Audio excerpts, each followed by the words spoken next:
मंडळी, 14 जानेवारी 2026 ला आहे मकर संक्रांत आणि यंदाची ही मकर संक्रांत काय घेऊन आली आहे बरं? म्हणजेच कोणावर यंदा संक्रांत येणार आहे सांगते, ऐका. मेष, मिथुन, सिंह, तुळ, धनु आणि कुंभ राशीच्या लोकांसाठी ही संक्रांत भाग्योदयाची ठरू शकते. तुमची रखडलेली कामं मार्गी लागू शकतात.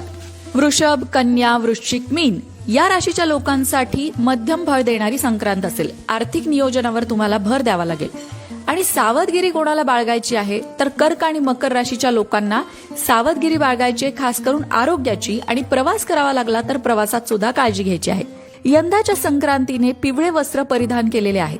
ज्योतिष अभ्यासकांच्या मते संक्रांत जेव्हा पिवळे वस्त्र परिधान करते तेव्हा त्याचा अर्थ असा होतो की सोनं, हरभरा डाळ, हळद, पितळ यांच्या किमतीत वाढ होण्याची शक्यता आहे.